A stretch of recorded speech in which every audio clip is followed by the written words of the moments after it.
آئی جب صحابہ اکرام رضوان اللہ تعالیٰ علیہ مجمعین کی ایک جماعت کو اللہ کے نبی صلی اللہ تعالیٰ علیہ وسلم نے تبلیغ کے لیے بھیجا تھا.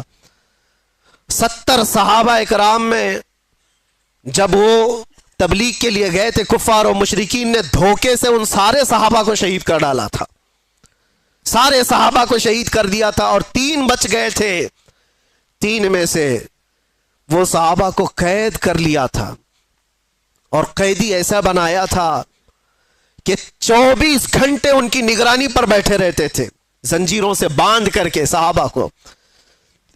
اس کے بعد ہوا یہ کہ اس میں ایک صحابی حضرت زید بن دسنہ رضی اللہ تعالیٰ عنہ، ان کو ان ظالموں نے نہایت ہی بے دردی کے ساتھ ان کے ہاتھ کی انگلیاں، ان کے پیر کی انگلیاں، ان کے ہونٹ، ان کے کان، ان کے ناک سب کاٹ کر کے شہید کیا تھا. ایک غلام مصطفیٰ کو نہایت ہی دردناک انداز میں شہید کیا اور اس کے بعد ان کی لاش کو لٹکا کر کے رکھا ایک کھمبے سے اور پہرا لگا دیا کہ ان کی لاش کو کوئی لے کر کے نہ جا سکے، کوئی لے کر کے نہ جا سکے.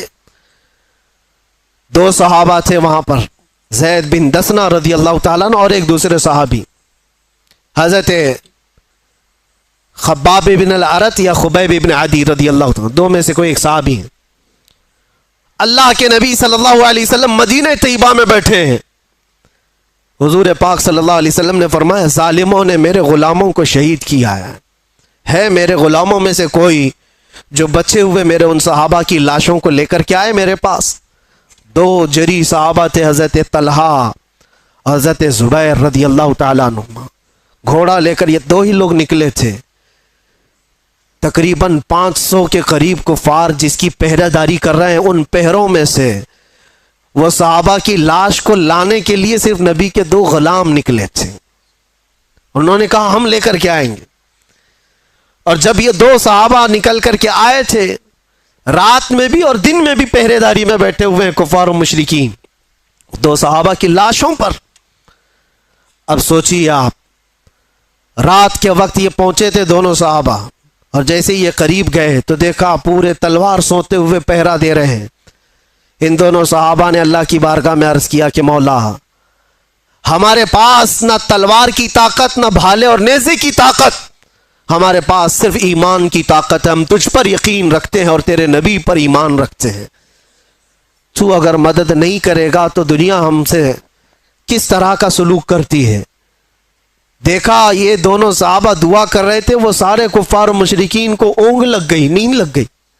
ان کے بیچوں بیچ سے گئے اور ان صحابہ اکرام کی لاشوں کو اٹھایا. ایک صحابی کی لاش کو اٹھایا اور رکھا اور لے کر نکل پڑے. دوسرے وہاں پر موجود رہ گئے. جب تک وہ جاگے تو وہ صحابی رسول جو وہاں رہ گئے تھے، تو ظالموں نے یہ سوچا کہ کسی نہ کسی طرح ان کو بھی یہ لے جائیں گے، ان کو کسی طرح سے یہاں کاٹ کاٹ کر کے ٹکڑے ٹکڑے میں بدل دیا جائے.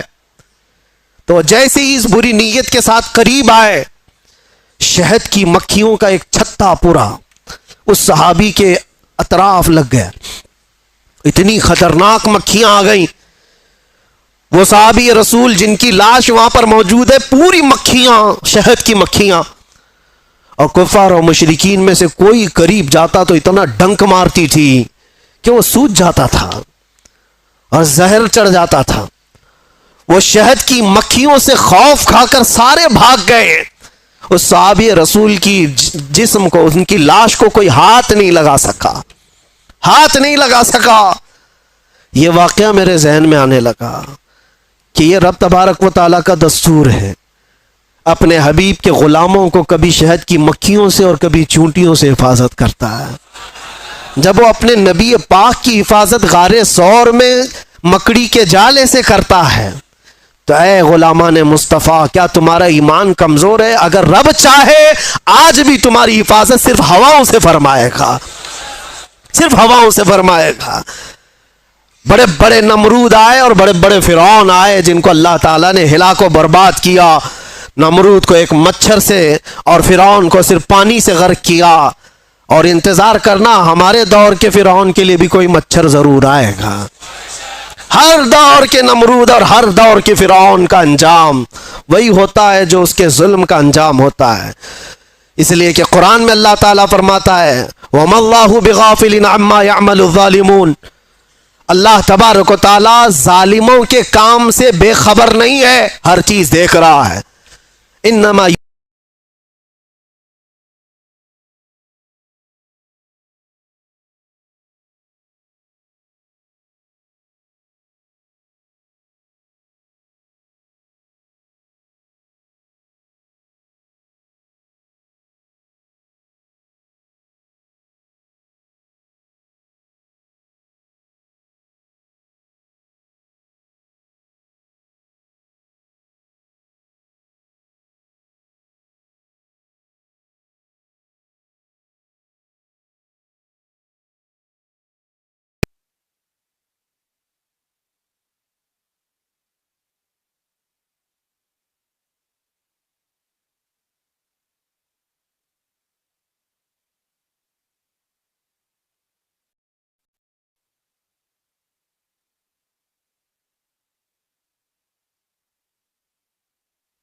میرے عزیزو، صحابہ اکرام رضوان اللہ تعالی علیہ مجمعین جو حضور کے غلام ہی تو تھے، اور اس کے بعد انہوں نے پوری دنیا کو دکھایا ہے.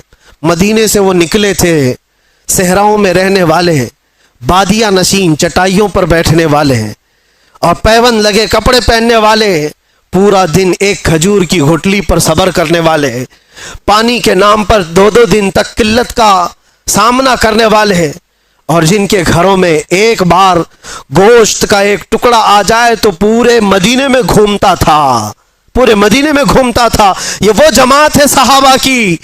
لیکن نکلے تھے تو قیصر و کسریٰ بھی کانپتے تھے، تھراتے تھے.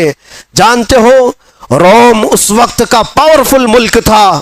دوسرا پاورفل ہے یہ قیصر جس کو کہتے، اس زمانے کی 2 سپر پاور طاقتیں قیصر و کسریٰ، یعنی پرشین ایمپائر اور رومن ایمپائر.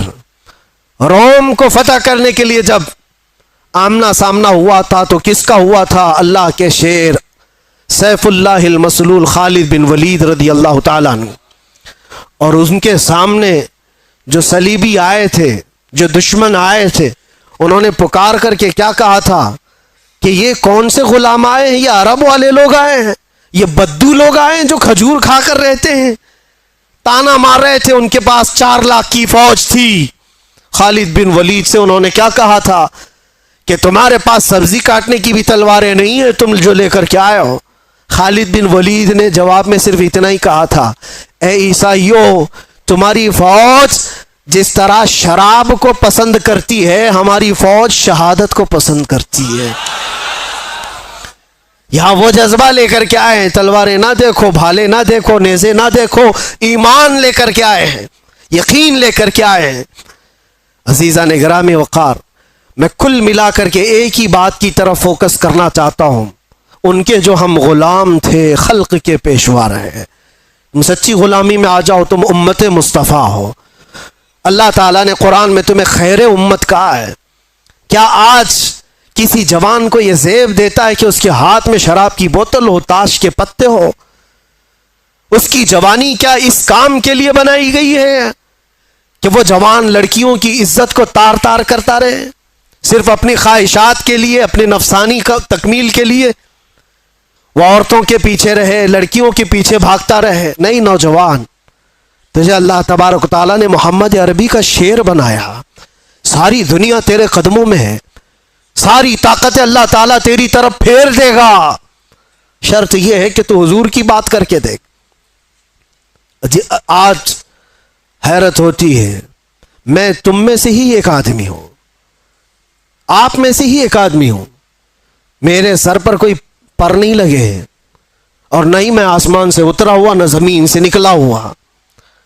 لیکن جس طرف جائیں لوگ اپنی آنکھیں پلکیں بچھاتے ہیں، عزتوں کی مالائیں، ہزاروں کے بھیڑ میں آج جہاں جاتے ہیں، کبھی کبھار اپنے گریبان میں جھانک کر کے دیکھتا ہوں کون سی ایسی خصوصیت آ گئی جو لوگ دیکھنا چاہتے ہیں. 2 آنکھ 1 ناک، وہی ساری چیزیں تو ہے. کوئی اسپیشل چیز ہے؟ کوئی الگ چیز ہے؟